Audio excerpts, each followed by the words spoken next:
So thank you for the opportunity to be here today. Dank je voor deze moment hier vandaag. And I think for everyone, the excitement this summer around the ice bucket was quite amazing. Certainly we all were impacted. The association in the US particularly receiving such a tremendous financial gain, $115 million. And so my task today is to talk a little bit about what we are doing to spend the ice bucket money. My presentation is far longer probably than the time I have, so we have time afterwards for any more in-depth questions. But I do think one thing I would like to point out is that 100 million is an amazing amount, but you heard the cost of drugs and treatments is in the billions. So we have a great foundation to move our programs forward on, but we need to leverage more. And these just first few projects I will talk about, we were able to almost double what we are spending on these projects by leverage. So that's how I think we will make a huge impact by getting our dollars to stretch even further. So I will talk, and I'm going to have an even more difficult time because the button's not responding. Is it a battery problem? Anyway, I'll talk a little bit about what we do in the US ALS Association in our programs to give you an idea of how we'll spend the funds. And in doing so, we'll highlight the challenges but the real opportunities we have. It might help me keep my presentation slower if I can't go too fast. So even before the ice bucket, we had a foundation and strong feelings about where we should go with our programs, and that really hasn't changed. We at the association established a translational program, feeling it very important to bring good laboratory science in the academic institutions all the way through to testing in the clinic. Therefore, we think academic industry partnerships are fundamental to this success, and they are key to building our programs. And we also, as Leonard and Ola both highlighted, really need to think about how we build our clinical infrastructure to provide best care and improve clinical trials. And also, I believe strongly that it's an international challenge and opportunity, and that we really need to build global research and global consortia, which is really illustrated very nicely in Project 9. So a very complicated slide, but just to talk about how we think about our opportunities through our ALS Association Research Institute, which we have created through our funds. We feel central to this remains the people living with the disease, built on the key areas that we have been exploring over the many years in our programs, genetics, biomarkers, clinical studies, therapy development, disease modeling, and stem cells. And then around this, different programs, which we feel and we see here as being open source, data sharing, providing tools for the community in combination with our centers, our clinical centers for care for patients living today, and our efforts with the government, which have been very effective, particularly in the US, in terms of giving access more readily to various care through medical assistance. And here are just highlighted again the topics that we support. And so you heard today the importance of genes. We certainly know some of the causes of ALS, and the causes we know are the genetic causes. Those in combination with the environment and aging really sum up our picture of what we see ALS is. And it's really understanding the concepts of the genetics in the environment, in the background of aging being such a risk factor, that we really try to build up our first initiatives through the Ice Bucket Challenge.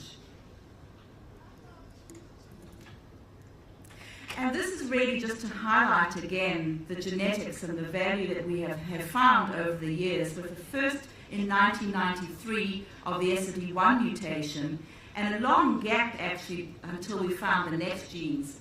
But we now are in a situation like this.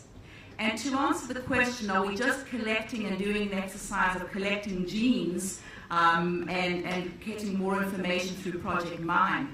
No, actually, all of these help build a pathway for us to understand and targets for drug discovery. If we look just at familial ALS, the 5 to 10%, in some countries maybe higher, where there is more than one case of ALS in a family, we see these major genes. In fact, the most important gene is again highlighted, C9orf72. We've almost identified all of the ALS genes. Maybe that's a bit of an optimistic statement, but it's certainly over 60%. We have a few more to find. And I completely agree with Leonard that it's those genetic mutations that will be the first to help us drive effective therapies forward, and I'll show you examples of that. Just to highlight then, we have, through identifying these genes, many more ways to think of developing drugs and treatments. So that's the goal. And the more these pathways, these genes seem to be involved in similar systems, the more likely that pathway may be important. So the first 4 programs that we have funded, and we highlighted also on our website, so you could go and see the materials there afterwards, is support for the New York Genome Center, and I'll tell you why. Project Mine, Neurocollaborative, and I'm going to talk about each individual one of these, and ALS Act. And so the time that I have, I'll try to describe very briefly about each of these projects. The New York Genome Center is in New York, and it was built specifically to be a dedicated center to the identification of genes in all diseases, so it's cancers and other diseases as well. However, our support and our initial investment has secured in that center a dedicated ALS program. And the value of doing this and being part of a bigger center is that although, as we learned from Leonard, we need to do a lot of ALS genetics, we also need to be sure that those changes in ALS are specific to the disease and not to the general population. And so in partnership here, where there are studies being done on cancer, in other neurodegenerative diseases, we are building up the genetic makeup of the populations that could be good controls. We can compare between the people living with the disease and those people that have not got the disease. And in fact, not only are they going to look at the genetics here in the center, but they also are going to look at the biology. I'm going too quickly. I'm sorry. I didn't learn well from my two other colleagues. The bottom line of it is that this center will be an enormous resource and will enable many investigators throughout the US and globally to work with the center dedicated to finding new genes for ALS and their functions.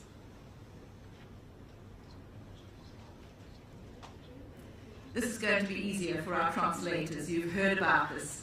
The US groups are working here.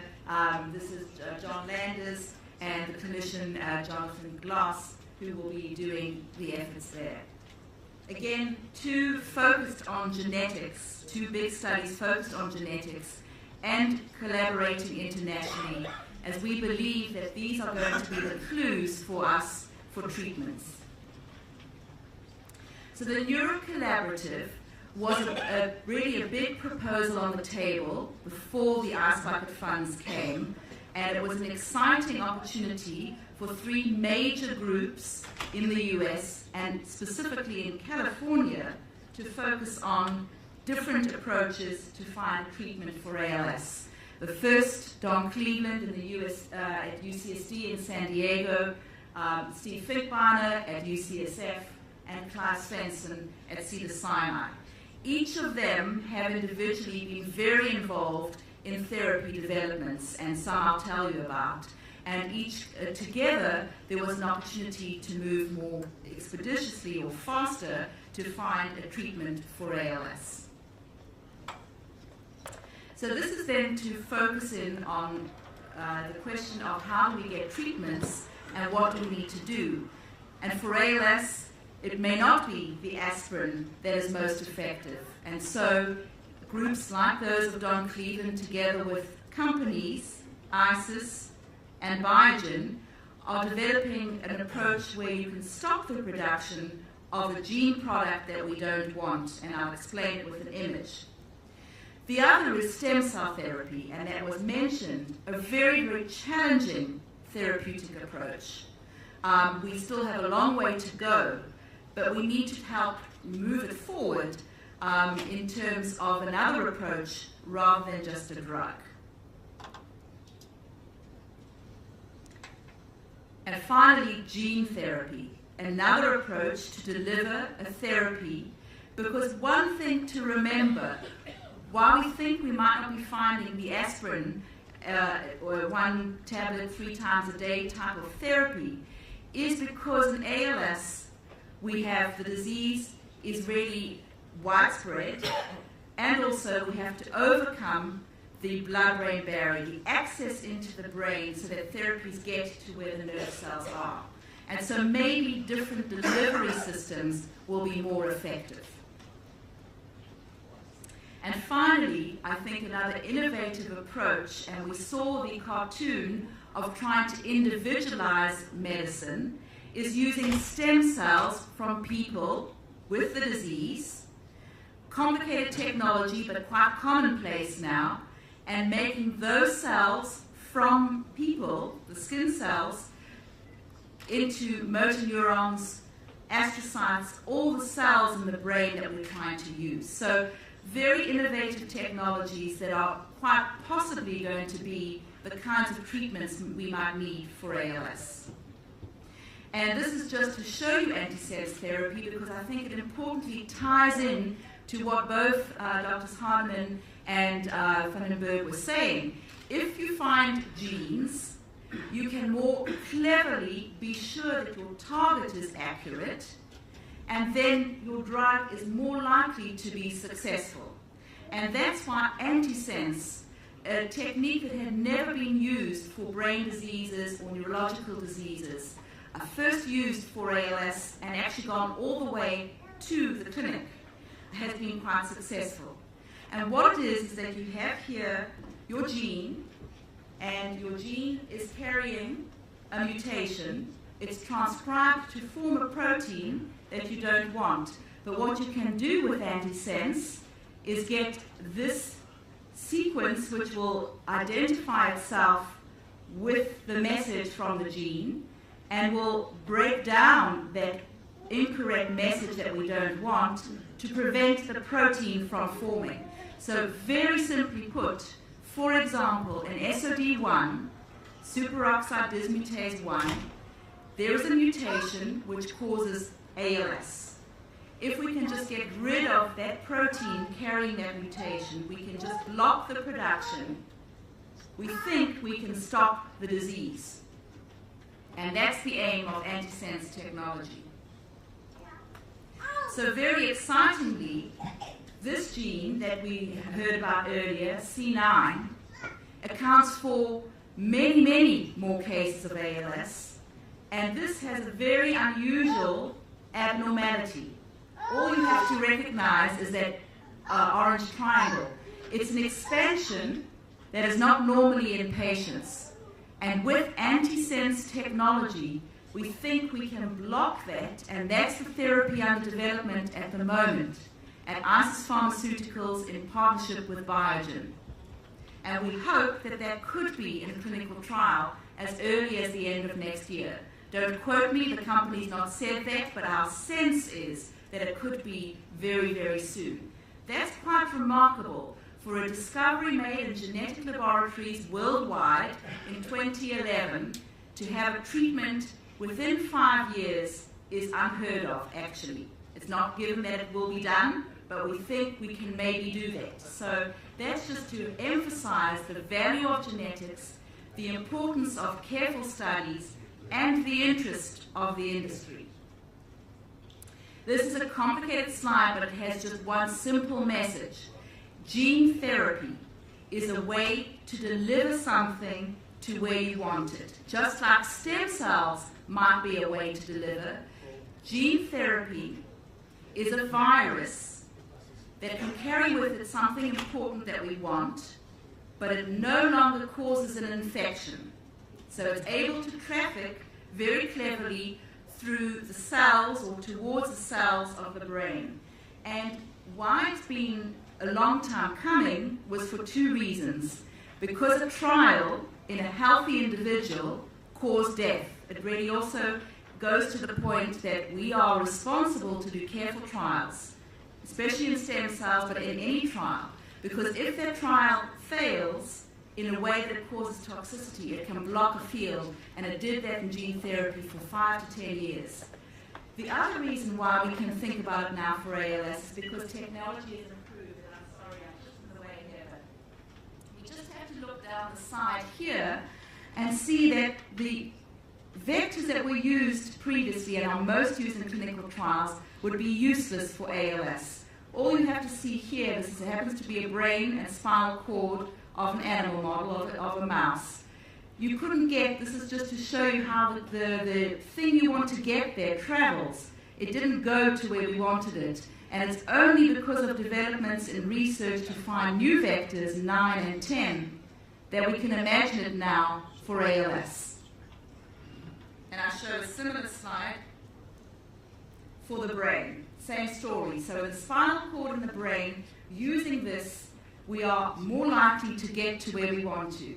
And it's not just in the lab that this is happening, but for a childhood disease, spinal muscular atrophy, this is now in clinical trials in babies for a motor neuron disease.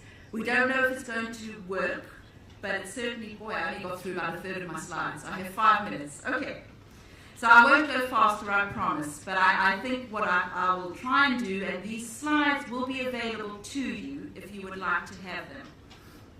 I would just move a little further forward to make a few points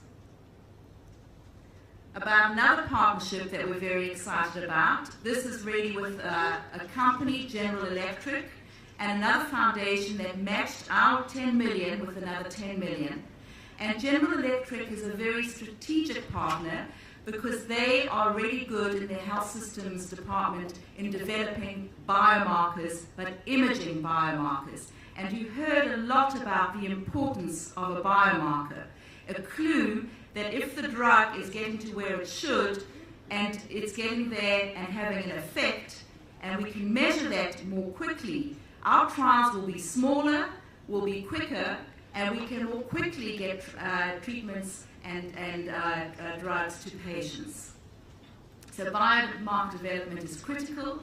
We'll be developing therapies in this partnership. We'll be centralizing information. We'll be using a global identifier, which then if a person is in several studies all over the world, we can track very easily if they are in multiple studies so that we can combine our data effectively. And we are now currently soliciting phase 2 trials that have a strong biomarker plan. Again, to Orla's point earlier, it's critical to have multiple centers that are working together collectively and collaboratively, and we have for years supported a network in the US. Many of these standardizations are being used and shared, vice versa. Ideas from Europe and Ireland are being brought to centers in the US and the other way around too. And so we are soliciting these studies globally, and I don't need to really go into that. And again, why do we need biomarkers? To improve diagnosis, to be able to do what Orla suggested, group trials into smaller groups and have a way to say why a person might be more effective in one trial than another, so see what their profile looks like. To really make trials shorter, as I mentioned, to be sure, as Orla said, that when a trial has happened, we have engaged the target we were interested in. If in dexpramipexole in the EMPOWER study, we believe the mitochondria was important, we don't know from that study whether we even affected or got the drug to the mitochondria. So we don't know if the target we ideally wanted to engage was even engaged.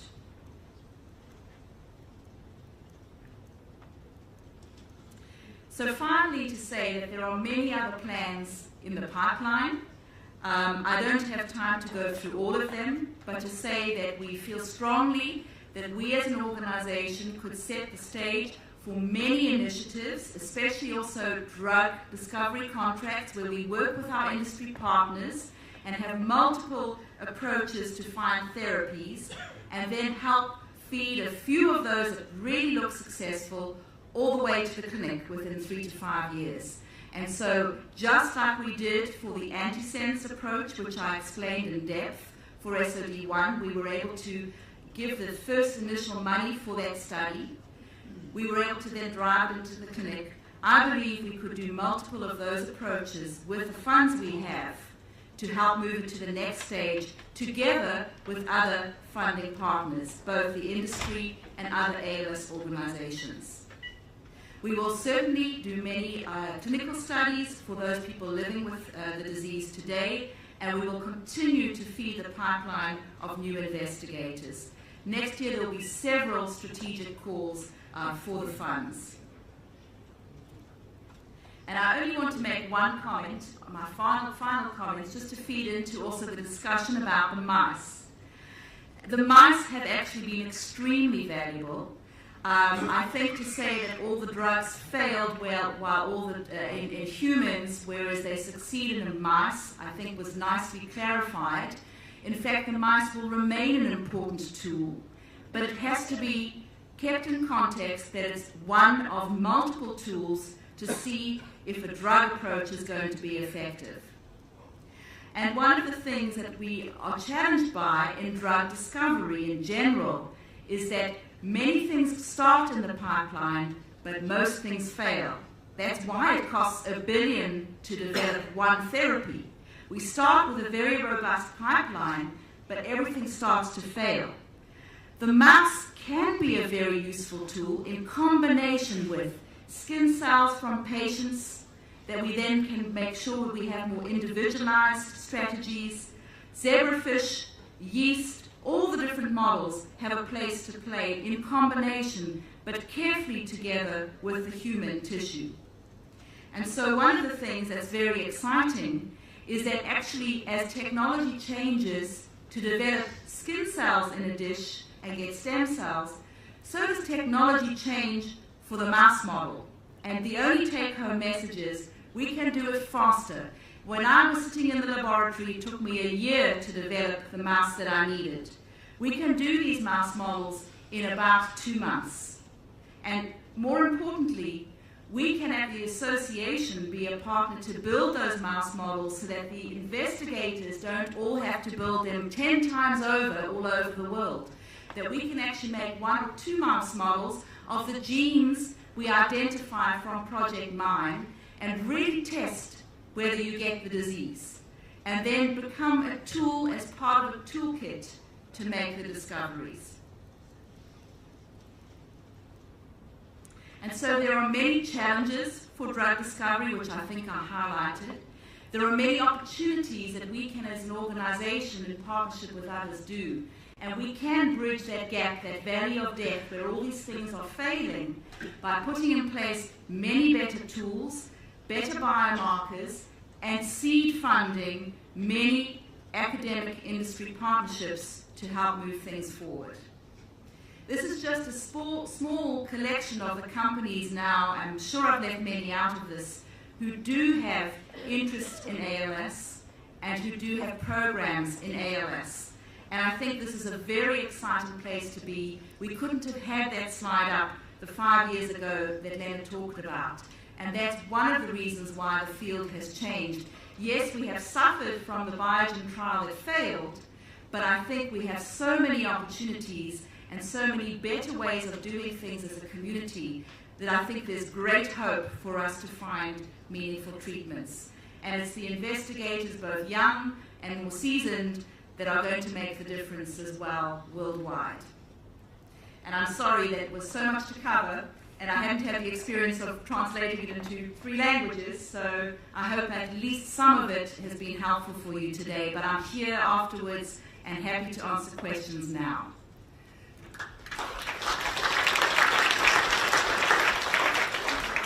Thank you, Dr. Bruijn, for this hopeful message. We expect many results from the many donations to the Ice Bucket Challenge. Please, questions? Yes?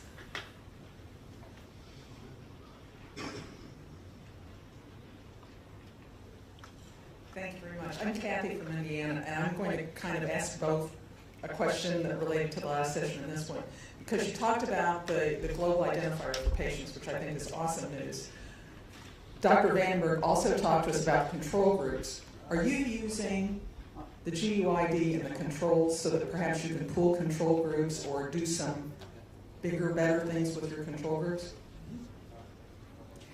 So the control groups remains a huge discussion for everyone's projects, and which are the good controls, which are the ones to do. I think a lot of discussion is going to be continuing on how to do that and to bring that, and it's not necessarily as easy to do the GUID with the controls because there might already be some databases that exist. As we build new ones, new controls, we can probably integrate the identifier, but I'll leave Leonard to comment on that. There always, I mean, we should make use of the controls and share the controls as much as possible so we're not wasting money and efforts, and so I fully agree that we have to do that very efficiently. So if you ask Ora and me, I mean, we live in smaller countries, so we do very nice controls because we do population-based studies. So we identify all patients in a certain area and look for controls also from the same area. And asked to fill out questionnaires or whatever. So we do large population-based studies, which are a bit more difficult in the US. So it's an important issue, and I think it's important to also send out the message. So please use our controls also for other studies and our So the controls are really important. I mean, I think a control identifier is difficult because controls are anonymized for a very good reason. So they're not identifiable afterwards. It's different from patients. But control DNA, doing genome sequencing of controls is very valuable because there's quite a lot more variation in the genetic structure than maybe we had appreciated originally, and population-specific differences as well. So a variant that we might find, in a small population like Ireland, we may see it just by chance more in ALS, but it may just be a normal variant in a larger data set. So they're very important. And a quick follow-up to exactly what you said. Are you tracking the controls to see if any of them ever develop ALS? You can't. I mean, that's actually, you'd have to. It's a very difficult issue because if you think about it, if we're doing a genome sequencing, that's actually identifiable. You can identify the person. So it's a very difficult topic ethically. Certainly in the contributions that we're making, my understanding is that the controls are anonymized for exactly that reason. So the chance of developing ALS in a lifetime for everyone here who doesn't have ALS is 1 in 300. So 1 out of 300 controls actually also a risk for ALS. I think that's a reasonable. That's okay. So we'll see a variant. We will see the ALS, the moderately occurring variants of moderate effect in the control population as well, but it'll be a lesser frequency. Okay. I suggest we have a last question before we close this very interesting discussion and session. Yes, in front. Okay. Thank you very much for this big presentation where you cover a large number of calls, let's say, and I see a difference or a gap between US and Europe, because when we hear to the talk about Europe, they didn't say a word about stem cell therapy. And I think this is really innovative and should be investigated much more deeper than it is, at least in Europe. Well, as I'm here, I can answer. I think partly because we were all charged with very specific topics, because I know that the others might have addressed it. I think that the stem cell transplant area is very exciting, but I think that there's challenges to it. And I think that the stem cells derived from patient cell lines and the opportunity for drug discovery and personalized stem cells, that, I don't know if you're alluding to that area, I think has enormous promise, and that to me is the more hopeful at the moment. The transplants need to be done, and of course there are European studies being done, Brainstorm, Neural Stem, many others, and I think that they are challenging. Even those going into the phase 2 now with Neural Stem and to do these are very difficult, but the value of being able to understand the profiles from individual patients and building up models in a dish and then using that together with mouse models and starting to stratify in combinations, we think is extremely exciting, and we'll be investing significantly in that area. Maybe the translators can summarize. I'm sorry. It's really, we didn't deal with stem cells because it wasn't within our discussion remit. It doesn't mean that. I think you're alluding to the ethical issues around stem cell legislation in Europe, and that is a problem. But there is I mean, Leonard has an IPS-induced pluripotent stem cell. I think that the models that Lucy just mentioned, we developed also in Europe. I think in general we collaborate very well between Europe and the US, and I think we do lots of things better in the US than the other way around, and we learn from that. I think the population-based studies are a lot stronger in Europe. On the other hand, we cannot compete with $4 billion that California spent on stem cells. Everyone's doing their stem cells because they got $4 billion from was it Schwarzenegger or whatever. So I mean, you have to do what you're good at, but we shouldn't do things double because they're doing it in the US. That's not the way we work. One of the things, sorry, well, I was just going to say, it's probably going to be the same thing actually.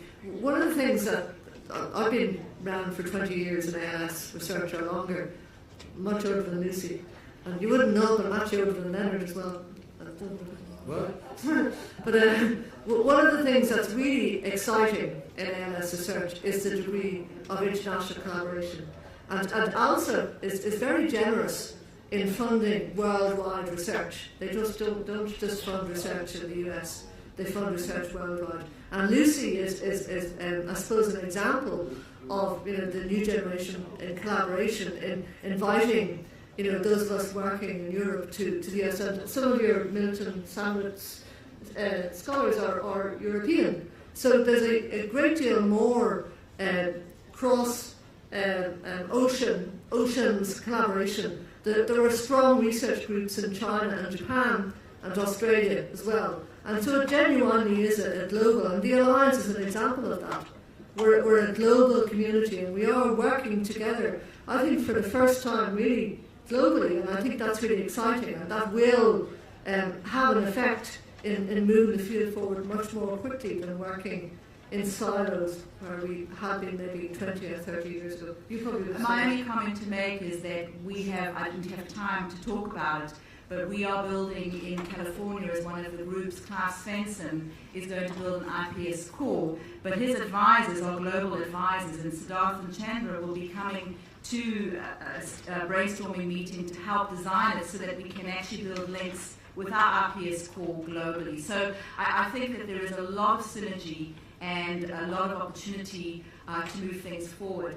I think the ethical side of things, I don't think it's only European. You'll be amazed by my number of phone calls during the Ice Bucket Challenge in the first month were largely all about embryonic stem cells in the US population. I think we are still very far from stem cell treatment in ALS patients. I think the message of hope that's being sent out usually by companies, I think is overrated and not the right information. So I hope we don't end this session by saying that stem cells is the best treatment for ALS. It is a nice way of a different kind of treatment for any neurodegenerative disease, but we are extremely far, I think, from clinical use for an effective stem cell treatment in patients, yet much farther away than people think. Okay, saying this, I would like to end this session. I'm sure there's much more to discuss, but to do so, I would like to invite you all to the reception taking place one level down. So for the patients, please, you can take the elevator one level down to the room France. We'll have a nice reception, and we thank very much all the speakers and also the translators. Thank you.